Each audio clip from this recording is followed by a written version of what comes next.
Hello students. तो विद्युत रसायन में हम लोग आज अगला लेक्चर देखेंगे।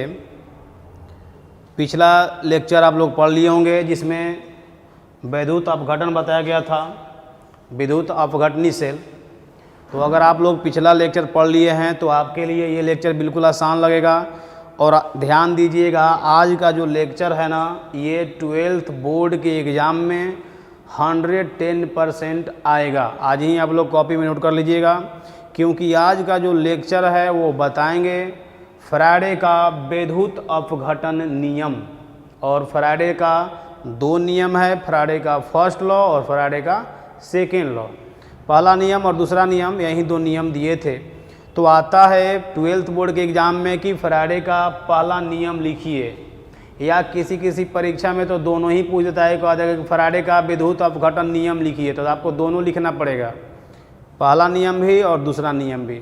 ठीक है, तो आज के क्लास में यही दो नियम है, फैराडे का पहला नियम और दूसरा नियम। ठीक, और आज का जो लेक्चर होगा वह 12th बोर्ड के एग्ज़ाम में आएगा। ठीक, आइए चलते हैं, मेरे साथ आप लोग हेडिंग लिखेंगे फैराडे का विद्युत अपघटन नियम। मेरे साथ और बोर्ड पर माइंड रखेंगे, नोट्स अच्छा से बनाइएगा। फैराडे का विद्युत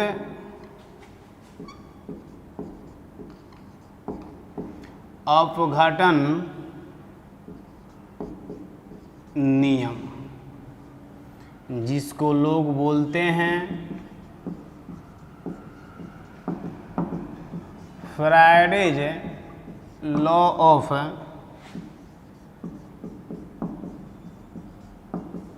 इलेक्ट्रोलाइसिस। ठीक है, आज के लेक्चर में यही बताएंगे। ठीक है, तो इसमें सबसे पहले हम बताएंगे कि फैराडे साहब का पहला नियम क्या है। तो आइए यहाँ पहला नियम लिखते हैं फैराडे साहब का। ध्यान दीजिएगा, आप थोड़ा सा भी इधर उधर करेंगे फिर दिक्कत हो जाएगा। पहला नियम, इसको बोलेंगे हम फर्स्ट लॉ। ध्यान दीजिएगा, फैराडे साहब जो पहला नियम दिए हैं ना, अगर उस ज़माने में आपका भी जन्म हुआ रहता तो ये फैराडे का जो पहला नियम है वो आप ही देते। लेकिन ध्यान दीजिए, सिंपल सा बात एकदम से बोले हुए हैं। फैराडे साहब जो फर्स्ट लॉ में पहला नियम दिए हैं वह बिल्कुल ही सिंपल सा नियम, बिल्कुल साधारण दिया है। आप भी रहते तो आप भी इनका बात बोल सकते थे। देखिए वो क्या बात बोले हुए हैं। पहले आपको हम अच्छा से फिगर बना करके समझाएंगे, ठीक है ना। तो आइए पहले फिगर बनाकर आपको समझा रहे हैं। ऐसे अगर पिछला लेक्चर आप लोग देखे होंगे जिसमें हम विद्युत अपघटन बताए थे, तो आपको ये लेक्चर आसान लगेगा। आइए देखिए, पहले इसमें देखो, विद्युत अपघटनी सेल हम बना रहे हैं, ध्यान देते रहिएगा। विद्युत अपघटनी सेल में क्या होता है कि दोनों इलेक्ट्रोड कौन, एनोड और कैथोड, दोनों एक ही बर्तन में होता है। चलिए हम भी दोनों एक ही बर्तन में ले लिए, ठीक है। अब ध्यान दीजिएगा, इसमें विलयन भरा जाता है किसी विद्युत अपघट्य का। इसमें कोई भी विद्युत अपघट्य का विलयन भरिएगा। विद्युत अपघट्य समझते हैं ना, जो प्लस माइनस में टूटता होगा। जैसे NaCl है तो टूटेगा ना Na प्लस और Cl माइनस में। तो जो विद्युत जो आयन में टूट जाता है उसको बोलते हैं विद्युत अपघट्य, और उस प्रक्रिया को बोलते हैं विद्युत अपघटन। ठीक है, तो इसमें पिछला लेक्चर आप लोग देख लीजिएगा जिसमें हम विद्युत अपघटनी सेल और विद्युत अपघटन पढ़ाए हुए हैं। वो लेक्चर आप लोग देख लेंगे, तभी आप ये फैराडे का नियम देखेंगे, ठीक है ना। तो विद्युत अपघटनी सेल में होता है क्या कि एक एनोड और एक कैथोड रहेगा। ऐसे पता आपको नहीं चलेगा। कैसे पता चलेगा, देखो यहाँ पर एक सेल को लगाया जाता है। चलिए एक हम सेल को लगा दिए। क्या आप लोग को सेल का संकेत पता है? नहीं पता है। तो यहाँ जहाँ पर बड़ा सा साइन रहता है, इसका मतलब यहाँ का विभव ज़्यादा है। तो इसके साथ यह जुड़ा है ना, तो ये रॉड भी क्या होगा, धनात्मक होगा। जहाँ पर ये छोटा दिखाई दे रहा है इसका मतलब कि यहाँ का विभव कम है, और उसके साथ ये जुड़ा है ना, इसका मतलब कि यह रॉड कैसा है, निगेटिवली चार्ज है, ऋणात्मक है। ठीक है। अब यहाँ पर जो विलयन लेते हैं वह किसी विद्युत अपघट्य का लीजिएगा। चलिए हम ले लेते हैं NaCl। NaCl आपको बता दें कि यह विद्युत अपघट्य है, आप लोग को पता होगा ही, अपघट्य है। ठीक है। यह टूटेगा, सुनते ना ध्यान से, पहला नियम समझाने के लिए आपको ये बताना पड़ रहा है, Na+Cl- में, ये तो कोई भी बता सकता है। अब देखो, इसमें आपको बोले थे हम कि जैसे ही आप यहाँ से विद्युत धारा को प्रवाहित करेंगे, ये बैटरी लगा हुआ है ना, तो बैटरी क्या करेगा, इसमें विद्युत धारा देगा।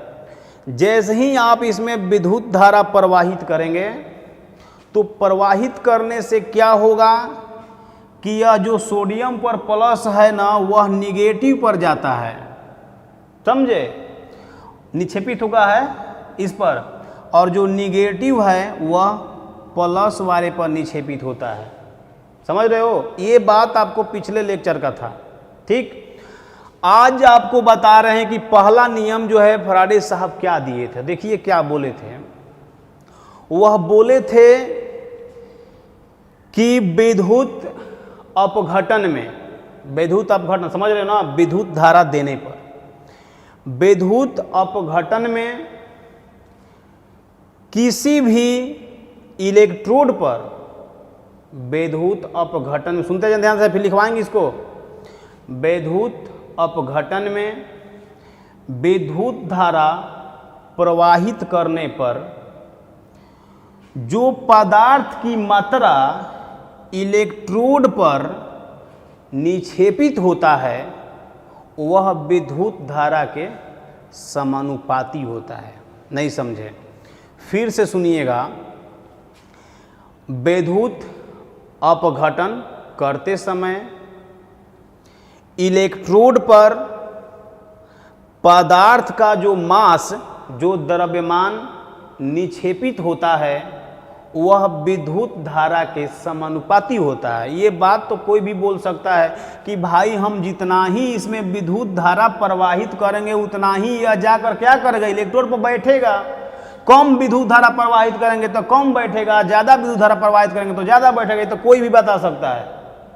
समझ लो मेरी बात है। अब आप धान रोपे हुए हैं 1 बीघा का, तो हो जाएगा 10 बीघा के बराबर है, नहीं ना होगा। 10 बीघा बोएगा 10 बीघा के इक्वल होगा। तो वहीं यहाँ तो बोल रहा है कि जितना ही आप यहाँ विद्युत धारा देंगे उतना ही यह इलेक्ट्रोड पर जा करके बैठेगा। यानी क्या बोल रहे हैं, समानुपाती होता है। क्लियर हुआ? आइए, क्लियर हुआ तो हम यहाँ लिखवा दे रहे हैं। यहाँ पर आप मेरे साथ लिखेंगे, विद्युत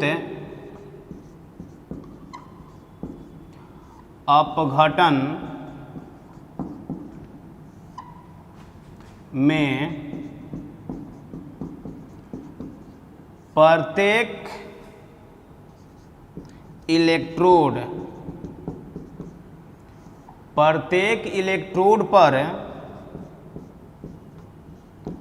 मुक्त होने वाली पदार्थ की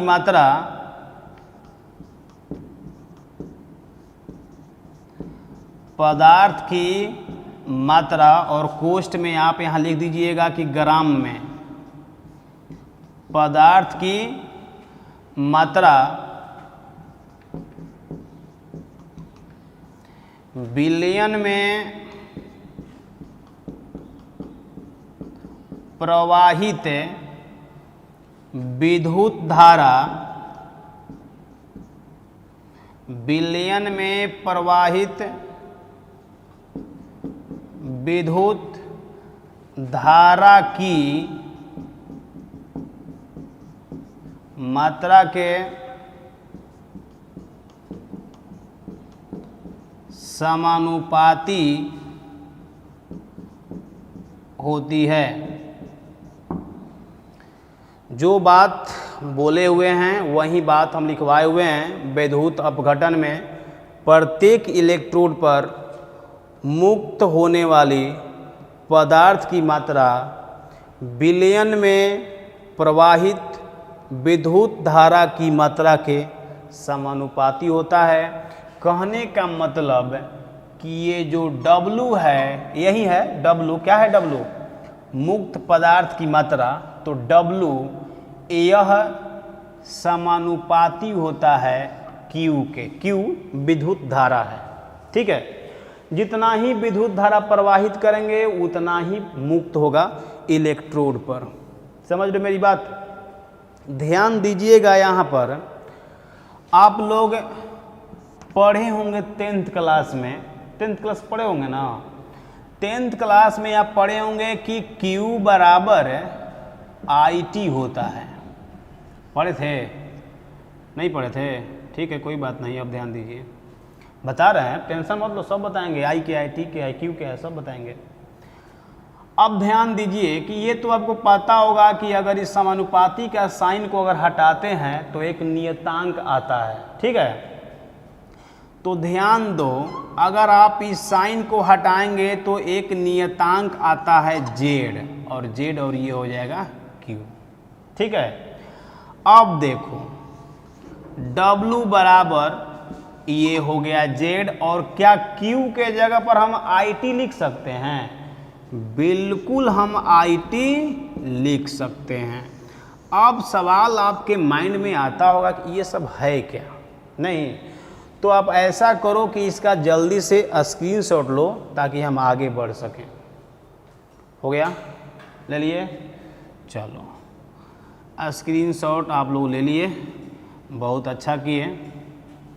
अब आ रहे हैं हम आगे, क्योंकि भाई आपको तो समझाना पड़ेगा ना, ऐसे तो आपको समझ में आएगा नहीं, हम तो जान रहे हैं आपको। चलो देखते जाना। फ्राइडे साहब का ये पहला नियम है। चलो देखो तो यहाँ पर सवाल ये उठेगा कि ये Z क्या है। तो Z आपको हम बता दे रहे हैं, इसका नाम है विद्युत रासायनिक तुल्यांक। विद्युत रासायनिक तुल्यांक। चलिए अब आपको फार्मूला बता दे रहे हैं। ये सब फार्मूला तो पता है, अब ये बता दे कौन क्या है। देखो W क्या है? तो W इलेक्ट्रोड पर मुक्त पदार्थ की मात्रा है। अभी आपको क्या बोले, वही ना बोले कि मुक्त पदार्थ की मात्रा विद्युत धारा के समानुपाती होता है, ठीक है। तो W जो है वह इलेक्ट्रोड पर मुक्त पदार्थ की मात्रा है। इलेक्ट्रोड पर मुक्त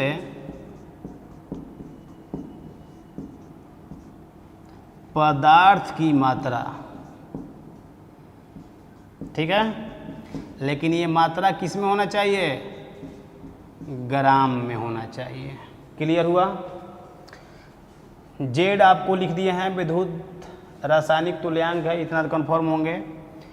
Q देखो, Q जो है ना, ध्यान देना, Q भी विद्युत धारा है, I विद्युत धारा है। लेकिन ध्यान दीजिएगा, ये विद्युत धारा कूलम में है और ये I जो है ये भी विद्युत धारा है, लेकिन ये एम्पियर में है। एम्पियर विद्युत धारा का मात्रक है। तो Q आपको बता दें विद्युत धारा की मात्रा कूलम में। माइंड सब कुछ सेट रखिएगा, नहीं तो फिर दिक्कत हो जाएगा। तो मेरा तो समझ दीजिएगा, विद्युत धारा की मात्रा और आप लिखेंगे कूलम में। क्या कोई दिक्कत है? अब रही बात I की, तो वह भी है, उसको भी लिख दे रहे हैं।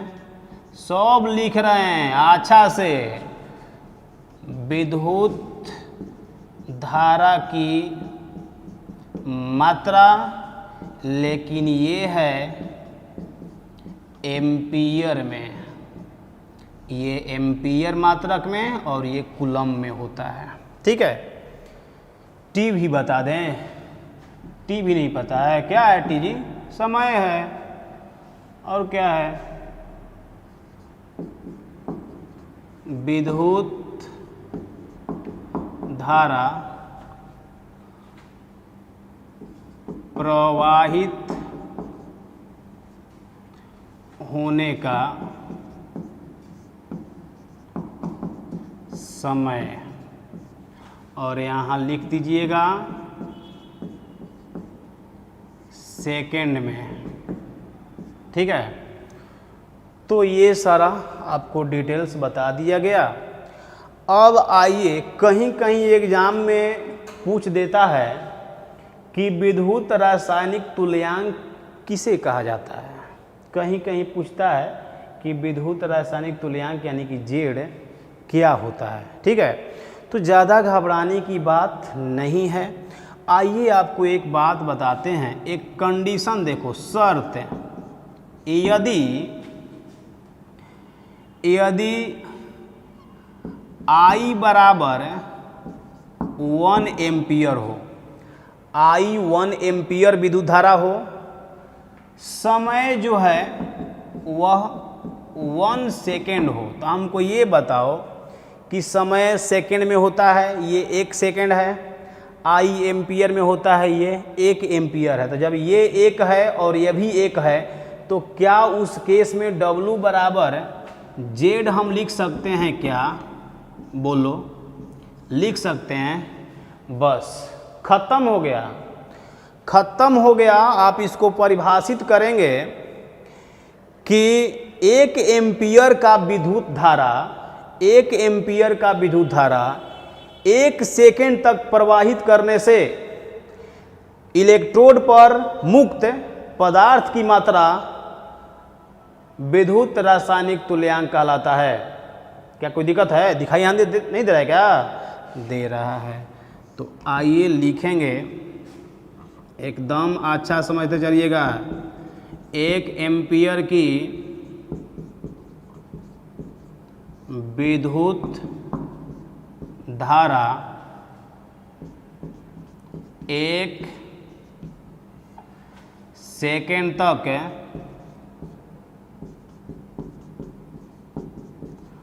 प्रवाहित करने से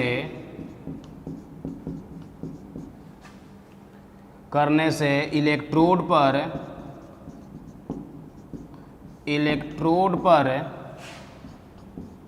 मुक्त पदार्थ की मात्रा विद्युत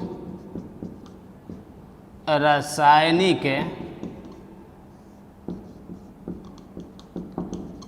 तुल्यांक कहलाता है।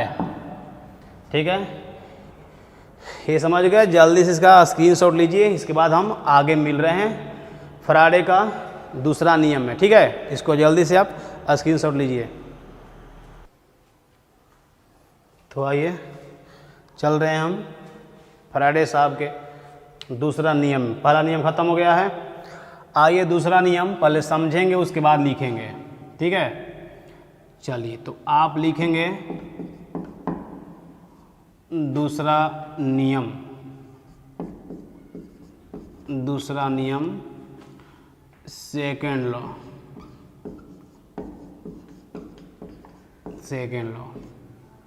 ठीक है, देखो पहला नियम में आपको जो भी बात बताया वो सारा कुछ समझ में आ गया होगा। आज दूसरा नियम है अभी, और आइए देखिए दूसरा नियम में फैराडे साहब क्या बोले हुए थे, ये आपको देखना है। पहले आपको समझाएंगे, उसके बाद लिखवाएंगे। आइए मेरे साथ आप लोग बने रहिए, समझ में आएगा, ये मेरी कोशिश है और गारंटी भी है। देखिए इसमें समझाने के लिए आपको फिगर बनाएंगे। देखो इसमें 2 इलेक्ट्रोड लीजिए, आपको पता है ना विद्युत अपघटनी सेल में 2 इलेक्ट्रोड लेते हैं और दोनों एक ही बर्तन में, ठीक है।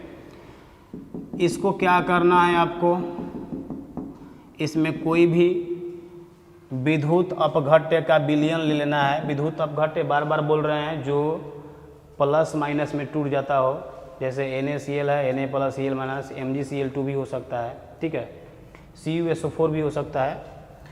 इसको हम ऐड कर रहे हैं। चलिए आपको पता है कि यहाँ का विभव ज़्यादा है तो यह भी प्लस होगा, यहाँ का विभव कम है तो यह भी निगेटिव होगा। आपको बोले हुए हैं कि जिसका विभव ज़्यादा होता है उसको एनोड बोलते हैं और जिसका कम होता है उसको कैथोड बोलते हैं। ये बात आपको पता होगा, ठीक है। इसमें हम विलयन ले लेते हैं, कोई भी इलेक्ट्रोलाइट का विलयन आप ले लीजिए। चलिए हम विलयन यहाँ लेते हैं CuSO4 का। देखते जाना, ये हो गया एक विद्युत अपघटनी सेल बना दिए। अब दूसरा में चलेंगे। दूसरा में एक और हम विद्युत अपघटनी सेल बना रहे हैं, समझते जान ध्यान से। ये दूसरा नियम में क्या बोले हुए थे यही समझाने के लिए आपको ये फिगर बनाना पड़ रहा है, नहीं तो ये फिगर नहीं बनाते। इसको आप जोड़ देंगे, यहाँ का विभव ज़्यादा है तो इसका भी ज़्यादा होगा, यहाँ का कम है तो इसका भी कम होगा। ज़्यादा वाले को क्या बोलते हैं, एनोड। नहीं जी, नहीं बोलते हैं। कम वाले को कैथोड बोलते हैं। अब इसमें एक विलयन लेते हैं, चलो हम ले लेते हैं विलयन। कोई भी ऐसे आप इलेक्ट्रोलाइट ले सकते हैं, कोई भी विद्युत अपघट्य ले सकते हैं। हम ले लिए AgNO3। अब देखो सेकेंड दूसरा नियम में ये क्या बोले हुए थे, एकदम अच्छा से समझिएगा। देखो ये बोले हुए थे कि अगर 2 विद्युत अपघट्य है, जैसे एक CuSO4 विद्युत अपघट्य का विलयन और एक है AgNO3 विद्युत अपघट्य का विलयन, ये है। तो ये दूसरे नियम में बोले हुए थे कि भिन्न भिन्न, ये दोनों CuSO4 और ये AgNO क्या है, भिन्न भिन्न है ना, भिन्न भिन्न विद्युत अपघट्य के विलयन में ये AgNO3 का विलयन है, ये CuSO4 का विलयन है, ठीक। भिन्न भिन्न विद्युत अपघट्य के विलयन से अगर विद्युत धारा की समान मात्रा प्रवाहित की जाए, विद्युत धारा की समान मात्रा, मतलब कि अगर इसमें से हम 5 कूलम पास करा रहे हैं तो इसमें से भी हमको 5 ही कूलम पास करना है। यही बोले थे कि भिन्न भिन्न विद्युत अपघट्य के विलयन में अगर समान विद्युत धारा प्रवाहित की जाती है तो इलेक्ट्रोड पर मुक्त पदार्थ की मात्रा, इलेक्ट्रोड पर मुक्त पदार्थ की मात्रा, ग्राम पदार्थ की मात्रा तुल्यांकी भार के समानुपाती होता है। न समझे, नहीं आया, एक बार में मत समझिएगा। एक बार में समझ में आ गया तो इसका मतलब महान है, नहीं आया ना, आना भी नहीं चाहिए। चलो देखो फिर से, हम आपको बार बार बोल रहे हैं, एक बार फिर से बोल दे रहे हैं कि भिन्न भिन्न विद्युत अपघट्य के विलयन से अगर समान मात्रा में विद्युत धारा प्रवाहित की जाती है तो इलेक्ट्रोड पर मुक्त पदार्थ की मात्रा उसके तुल्यांकी भार के समानुपाती होता है। आ गया। अब निकालेंगे तुल्यांकी भार, मत पूछ देना क्या होता है तुल्यांकी भार। विलयन में जब आपको नॉर्मलता पढ़ाए थे ना तो वहीं पर ये भी था तुल्यांकी भार ग्राम तुल्यांक, तो वहाँ पर चल जाइएगा। विलयन में कहाँ लिए पढ़ाए थे, ठीक है। तो आइए उनके नियम को हम लिखते हैं यहाँ पर, अच्छा से समझ गए होंगे। चलो लिखेंगे, यदि श्रेणी क्रम में, यदि श्रेणी क्रम में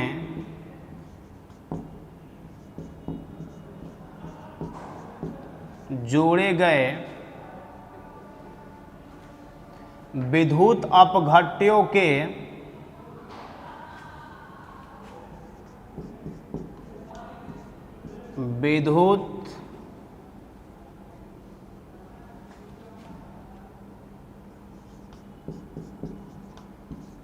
विद्युत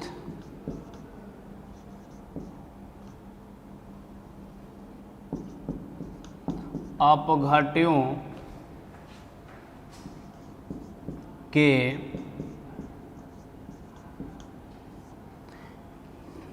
विद्युत अपघट्यों के विलयनों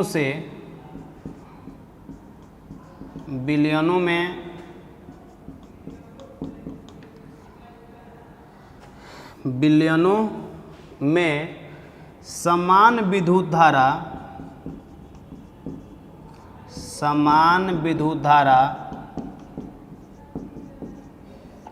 प्रवाहित की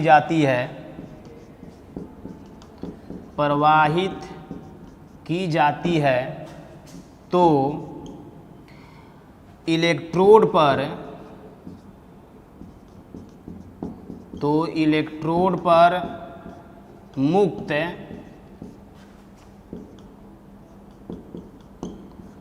पदार्थ की मात्राएं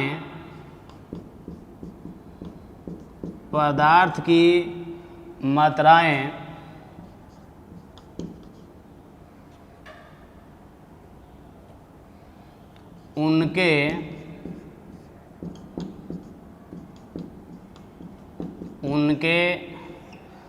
रासायनिक तुल्यांकी भार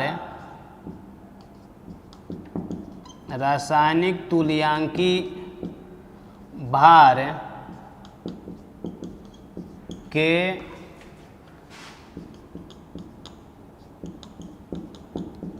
समानुपाती होती है। ठीक है, कह रहा है कि श्रेणी क्रम है, जानते हैं ना, ये पढ़े हैं ना श्रेणी क्रम क्या होता है और समानांतर क्रम क्या होता है। फिजिक्स वाले गुरुजी नहीं पढ़ाए हैं, पढ़ाए होंगे श्रेणी क्रम और समानांतर क्रम। तो कह रहा है कि मुक्त पदार्थ की मात्रा समानुपाती होता है उसके तुल्यांकी भार के। कर दिए, ध्यान दीजिएगा, अगर इस साइन को हटाएंगे तो एक नियतांक आता है और उस नियतांक को हम यहाँ f बोलेंगे। f जाना पहचाना ही आपका नाम है, भूलेंगे नहीं, फैराडे नियतांक है। ये फैराडे नियतांक है। चलिए वो भी लिख दें, चलो लिख देते हैं, लिख दे रहे हैं, उसके बाद नहीं आएगा तो आप में गलती है।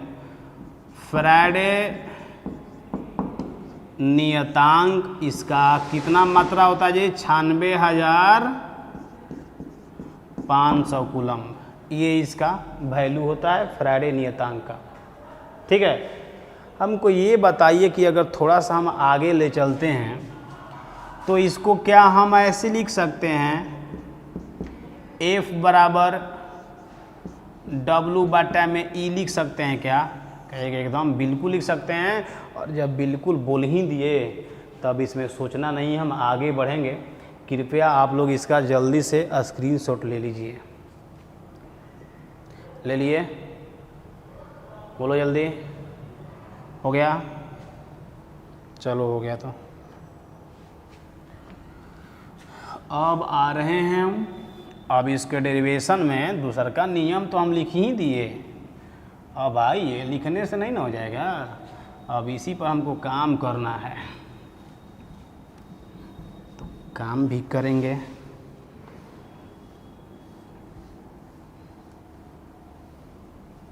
चलो देखो,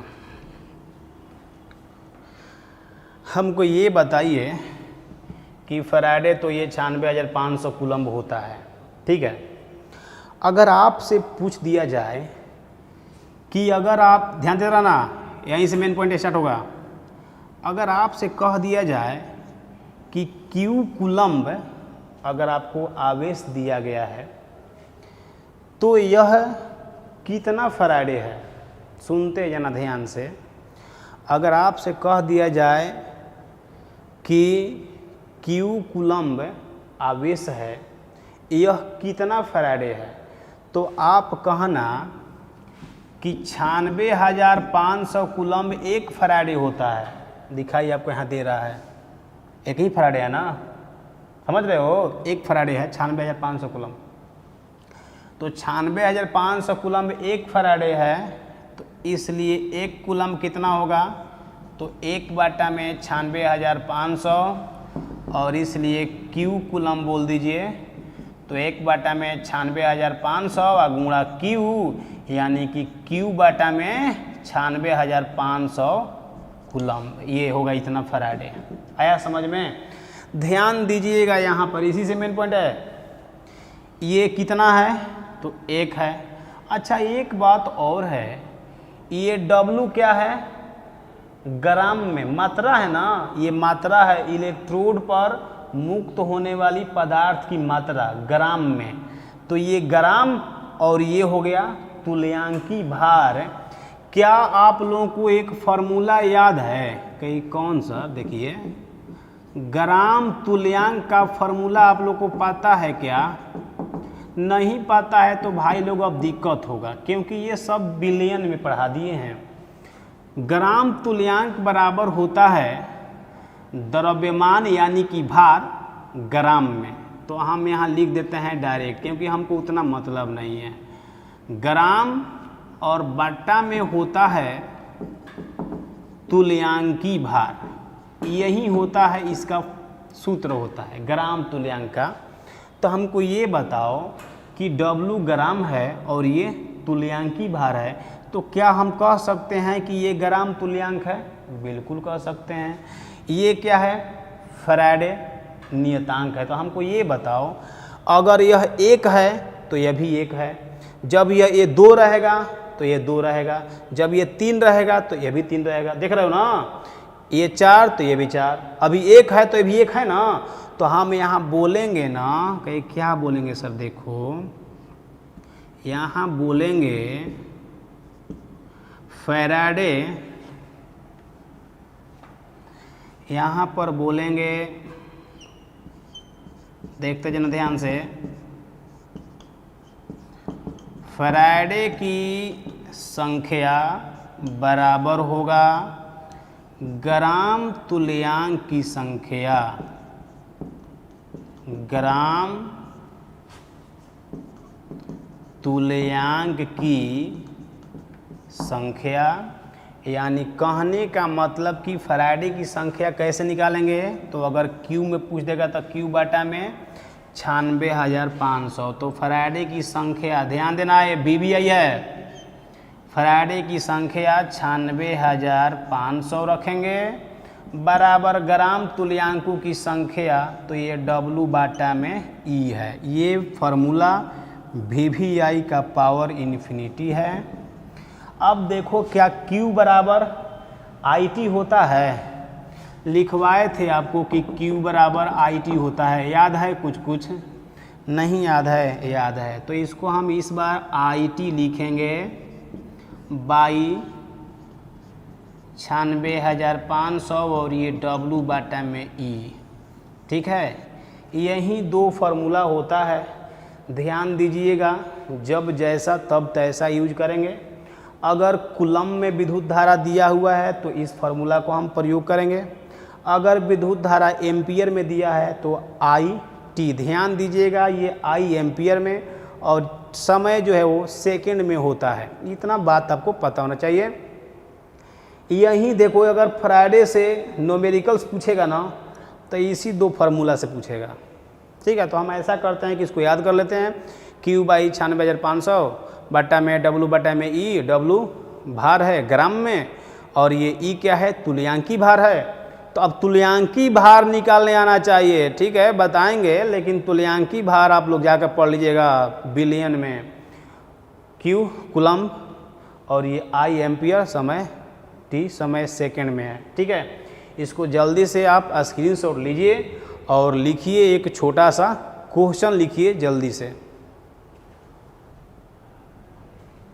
तो देखिए ये क्वेश्चन है, क्वेश्चन को पहले पढ़कर हम समझते हैं। कह रहा है कि CuSO4 के विलयन में 0.25 एम्पियर की विद्युत धारा 45 मिनट तक प्रवाहित की जाती है। देख लीजिएगा विद्युत धारा किस में है, एम्पियर में है, यानी एम्पियर वाला फॉर्मूला लगाएंगे। 45 मिनट तक प्रवाहित की जाती है। तो कैथोड पर निक्षेपित कॉपर की मात्रा ज्ञात कीजिए। तो आइए कॉपर की मात्रा बताना है। तो हमको पहले ये बताइए, आपको बोले हुए हैं कि अगर विद्युत धारा एम्पियर में दिया रहेगा तो आप इस फार्मूला को यूज करेंगे, W बाटा में E, इसको प्रयोग करना है। ठीक है, I विद्युत धारा एम्पियर में है तो आपको दिया हुआ है 25। अब देखो T समय है, तो समय किस में होता है, सेकेंड में ना, सेकेंड में दिया है, मिनट में दिया है, तो इस मिनट को सेकेंड में बदल दीजिएगा। कैसे, 60 से गुणा करके, ये भी आना चाहिए। तो 45 में 60 से गुणा कर देंगे तो ये मिनट हो गया, बाटा में 96,500। ये W हमको निकालना है, क्योंकि कह रहा है कि कैथोड पर निक्षेपित कॉपर की मात्रा ज्ञात कीजिए। तो कॉपर की यही ना W है ना, मात्रा है ग्राम में, और बाटा में देखिए E क्या है, तुल्यांकी भार। तो अब आपको तुल्यांकी भार आना चाहिए। अगर तुल्यांकी भार में दिक्कत तो आपके लिए ये क्वेश्चन बनना तो दूर है, ये हिलेगा भी नहीं। तुल्यांकी भार में दिक्कत है तो ठीक है। तो तुल्यांकी भार का हम फार्मूला लिख दे रहे हैं। ऐसे आप लोग कितना पढ़ते हैं वो किसी छुपा थोड़े है। तुल्यांकी भार बराबर होता है अणु द्रव्यमान या परमाणु द्रव्य, जो भी हो, हम लिख रहे हैं परमाणु द्रव्यमान। परमाणु द्रव्यमान बाटा में होता है धनायन या ऋणायन की संख्या, धनायन या ऋणायन की संख्या। तो हमको ये बताओ, हमको मतलब है कॉपर से ना, तो कॉपर से ही मतलब रखिएगा। बता सकते हैं कि CuSO4 में कॉपर पर कितना चार्ज आता है, 2। अरे ये टूटेगा कैसे, कॉपर पर 2 प्लस और SO4 पर 2 माइनस। तो हमको कॉपर से ना मतलब है। तो कॉपर का परमाणु द्रव्यमान क्वेश्चन में दिया है तो यहाँ रख देंगे 63.8S6। ठीक है, बाटा में धनायन या ऋणायन की संख्या। तो हमको धनायन से मतलब है, क्योंकि कॉपर की बात कर रहा है तो कॉपर पर 2 प्लस होता है, तो बाटा में 2 कर देंगे। ठीक है, अब देखो ये 0 खत्म। ठीक है, और भी कटा सकते हैं, कटा दीजिए। 5 ले कटेगा, 9 5 45, इसके बाद 5 1 4 और 6, 9 5 45, 1 और 5, 3 5 15। ठीक है, तो ये आपका हो जाएगा 0.25, 9 गुणा 6 बाटा में हो जाएगा 193। कोई दिक्कत होगा तो बोलना। ये हो जाएगा W और 2 से भाग देंगे तो कितना हो जाएगा, 3 दूना 6, 1.2 और 6 8। ठीक है, चलो डायरेक्ट हम W बराबर कर देते हैं। W बराबर ये आ जाएगा इधर 0.25, 9 गुणा 6 गुणा 31.8 बटा में। समझ इतना तो आता है ना जी, अब केमिस्ट्री थोड़े, अब मैथ है यहाँ से।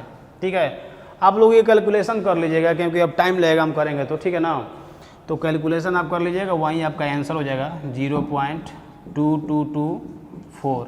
इतना ये ग्राम आपका आंसर आएगा। ठीक है ना, तो आप लोग जल्दी से इसको स्क्रीनशॉट ले लीजिए। और फ्राइडे का जो विद्युत अपघटन नियम था वह ख़त्म हो गया, फ्राइडे का पहला नियम और दूसरा नियम। मिलेंगे आपसे हम अगले लेक्चर में, ठीक है, चालकत्व के साथ मिलेंगे। पिछला आगे जो लेक्चर होगा वह बताएंगे आपको चालकत्व क्या होता है, कंडक्टेंस, ठीक है। तो ओके, थैंक यू। आज हम यहीं पर ब्रेक लेंगे। Thank you.